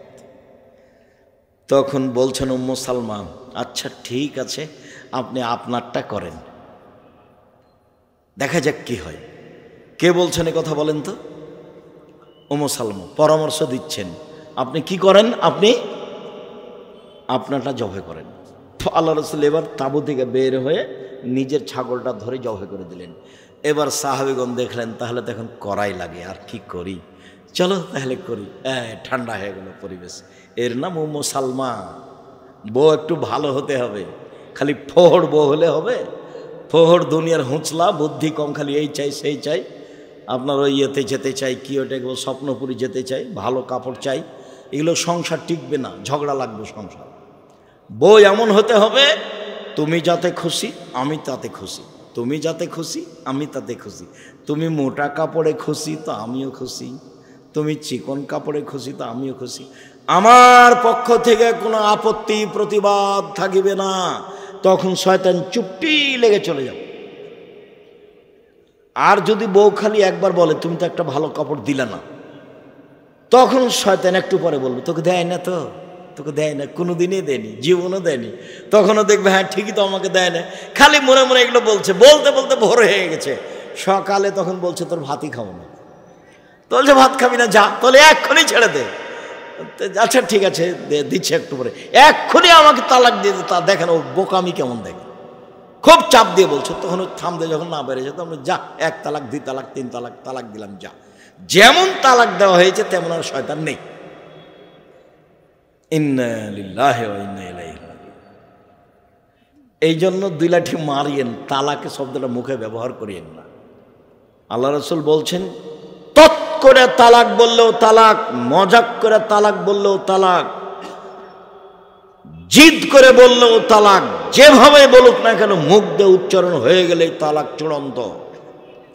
বউকে বলেছে তুই আমার মার মতন, কিছুই হয় না। বউকে বলেছে তুই আমাকে বাপ বলে ডাক, কিছুই হয় না, ফালতু কথা। বউকে বলেছে তুই বের হয়ে চলে যে, তোকে বাড়িতে রাখবো না, কিছুই হয় না। খালি বললো যে তোকে 1 তালাক 2 তালাক, তাহলে খালি মুখ তালাক দিয়ে বের করে, মুখ দিয়ে খালি তালাক বের করেছে, বাস হয়ে গেছে। খুব সাবধান, অন্য পথে আসবেন, এই পথে আসবেন না।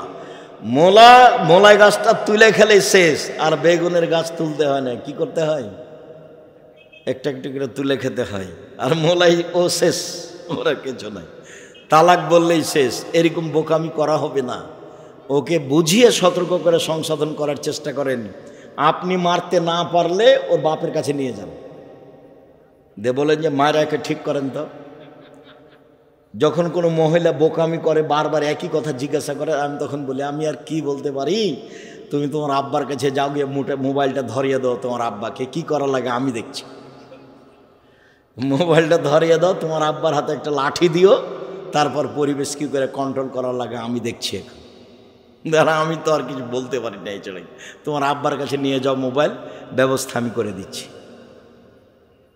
সম্মানিত দিনী ভাই বোন, 5 ওয়াক্ত সালাত আদায় করবেন, হালাল রুজি উপার্জন করবেন, কোরআন তেলাওয়াত করবেন, আড্ডা পিটবেন না, আড্ডা পিটা চিরদিনের জন্য হারাম। 5 ওয়াক্ত সালাত আদায় করবেন যে কোনো মূল্যে, হালাল রুজি উপার্জন করবেন যে কোনো মূল্যে, ব্যবসা করে হোক, চাকরি করে হোক, দিন মজুরি করে হোক, জমি চাষ করে হোক, হালাল রুজি উপার্জন করবেন। 2 দিন বাঁচতে এসে ব্যাংক থেকে টাকা উঠিয়ে বাড়ি গাড়ি ব্যবসা করতে রাজি নই। বাঁচার সময় তো এই কয়দিন। একদিন দেখেছিল বয়স 20 বছর, এখন দেখছে 40, তারপরে দেখবে যে দাড়ি পেকে গেছে, একদিন নেই। আমার তো মনে হচ্ছে যে কালকে আমি বক্তব্য শুরু করলাম, কালকে এরকম মনে হচ্ছে। এই 5 ভাঙাতে আসতাম, এখন দেখি যে সময় শেষ। 5 ভাঙাতে আমি এসেছি, তো আব্দুল সামাদ সালাফি আমাকে বলছেন, আব্দুর রাজ্জাক একটু শীতের পোশাক পরো, এইভাবে তুমি চলো কেন? গায়ে একটা গেঞ্জি থাকে, একটা পাঞ্জাবি থাকে, আর একটা গায়ে চাদর থাকে, এইভাবে চলো না, এভাবে টিকতে পারবে না। এই কালকে মনে হয়েছে মানে আব্দুল সামাদ বলছে না, আব্দুল সামাদ সালাফি, নদাপাড়া মাদ্রাসার যিনি প্রতিষ্ঠাতা মাওলানা আব্দুল সামাদ সালাফি। সম্মানিত দিনী ভাই বোন, 1 5 ওয়াক্ত সালাত, 2 হালাল রুজি, 3 কোরআন তেলাওয়াত করবেনই, না হলে সূরা ইখলাস। 4 আড্ডা পিটা হারাম, দোকানে বসবেন না। দোকানে যাওয়ার পদ্ধতি বলেছি, আসসালামু আলাইকুম, আহমদ লবণ আছে? জি আছে। 1 কেজি লবণ দেও। আহমদ কাঁচামরিচ আছে? জি আছে। 200 কাঁচামরিচ দাও। বাস, টাকা দেওয়া হয়েছে, আসসালামু আলাইকুম। এই পর্যন্ত দোকানের সামনে দাঁড়ার সময়। বসে গল্প করেন কেন? শরম হয় না কেন? ওখানে তো মানুষের বদনাম হয়। আবার নির্বাচন আসছে, তার মানে মানুষ আর মানুষ নয়, সব পশু প্রাণীর মতো দৌড়িয়ে বেড়াচ্ছে। কার পিছে কে ঘুরছে তার কোনো হিসাব নেই। কি করলেন এই জীবনটা? কার পিছনে ঘুরে বেড়াচ্ছেন? কে আপনাকে এক সন্ধ্যা খেতে দেয়? এক সন্ধ্যা দিয়েছে, 200 টাকা দিয়েছে, আর একটা বিড়ি দিয়েছে, আর একটা সিগারেট দিয়ে বিদায় করে দিয়েছে। কি করলেন? 1 কাপ চা দিল, সেই চায়ে ভালো করে পাতি দেওয়া নাই, কি যে দেওয়া আছে পানি, এত মানুষে কি করবে চা? কি জীবন তোমাদের, পশু প্রাণীর মতো। কেউ তোমাকে খেতে দেবে না। আমার আব্বা বলতেন, বেটা মানুষের টিনের বাড়ি দেখে তোমার খড়ে ও কিন্তু তোমাকে থাকতে দিবে না। নিজের যেটুকু করছেন সেটুকুকে মূল্যায়ন করি না। আমার কথা মনে রাখবেন, 5 ওয়াক্ত সালাত, হালাল রুজি, কোরআন তেলাওয়াত, আড্ডা পিটা হারাম।